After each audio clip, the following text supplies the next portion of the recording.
Good morning, Nova Scotia. I'm Dan Budgell, and this is the Lighthouse Local for Thursday, August 20th. We begin this morning with a new development from the public hearing into Nova Scotia Power's major cybersecurity breach. Testimony Wednesday raised questions about why some customers' information remains stored in a Microsoft Azure system when the information was apparently supposed to have been deleted. The copy of customer data that was subsequently accessed during the cyber attack discovered last year. Nova Scotia Power officials were unable to explain during the hearing why all of that information had not been removed as planned. This hearing is examining the utility's actions before, during, and after the cyber attack, including how customer information was collected and retained, communications with customers, billing, and protections against fraud and identity theft. For Nova Scotians affected by the breach, the hearing is beginning to provide a closer look to not only what happened when attackers gained access, but what information was being kept in the first place. We'll continue following the hearing as more information does become available. Now to a very different story, and one that demonstrates just how important local institutions can be to the people that use them. 5 rural Nova Scotia libraries facing the possibility of closure have received an extraordinary lifeline. Canadian author Rachel Reed has donated $300,000 to help keep the doors in these libraries open. That money buys the affected branches some additional time, although it doesn't resolve the longer-term question of how those libraries will be funded. Reed isn't stopping with the donation. She also has planning a fundraiser and author talk on September 12th at Acadia University in Wolfville, with all proceeds going towards the library. Libraries in rural communities are often much more than shelves filled with books. They provide internet access, community programming, meeting spaces, help for people navigating government and online services, and sometimes, most importantly, a place where someone can simply walk through the door without having to spend money. For smaller communities, losing one can mean losing one of the few remaining public gathering places.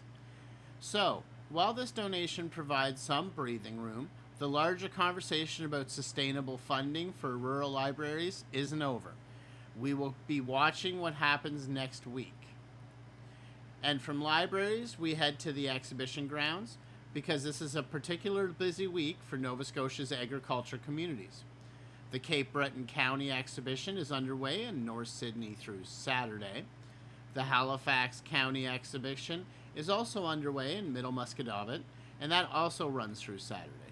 And over in the Annapolis Valley exhibition continues in Lawrencetown.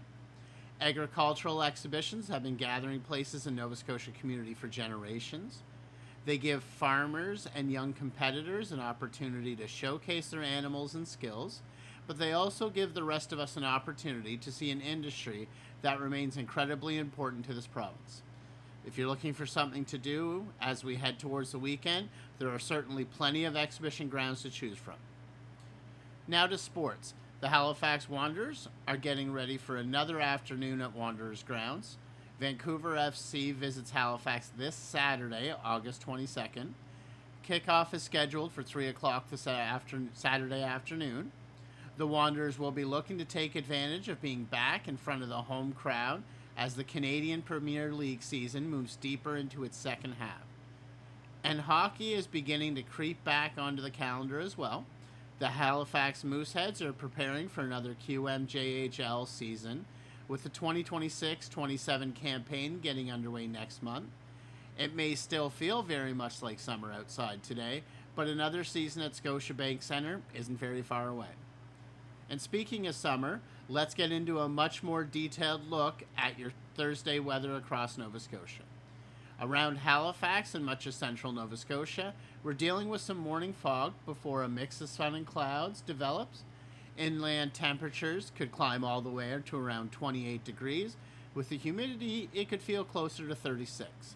There is a 30% chance of shower late this afternoon. The big difference today will be right along the Atlantic coast, while inland communities could approach up to 30 degrees. Some coastal locations may struggle to get much beyond 19. So this is very Nova Scotia days where traveling 20 to 30 minutes can feel like someone changed the thermostat. Fog will retreat towards the coast this morning, and a southwest wind develops this afternoon.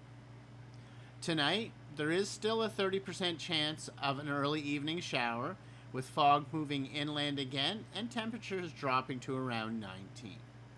In the Annapolis Valley, expect a mix of sun and cloud with temperatures reaching 28 degrees. The humidex could reach the mid-30s, so if you're spending much of the day outside, particularly at the Annapolis Valley exhibition, expect it to feel considerably warmer than the thermometer suggests.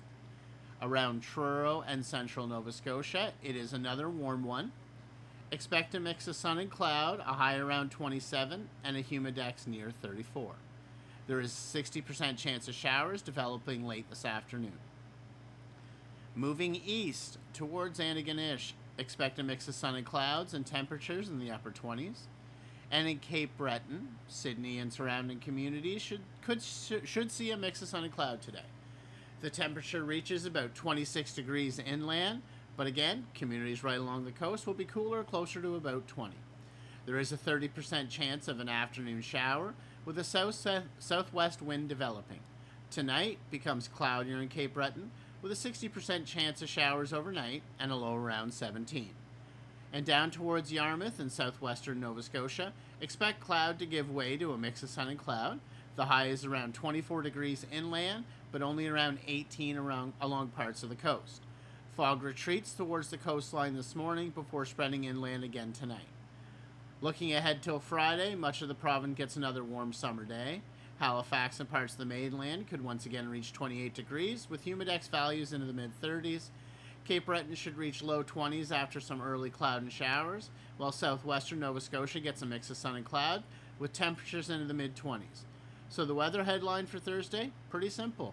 Warm and humid inland, considerable cooler at the coast, some stubborn fog near the water, and always keep an eye out for a late day shower. And with the humidex values reaching mid-30s in parts of the province, make sure you have some water with you if you're working or spending a long stretch outside today. Before we go, Lighthouse Local is proudly sponsored by Sackville Driving School, the road to your driving success. Keep Lighthouse Radio with you throughout the day for local news, weather, sports, and community stories from across Nova Scotia.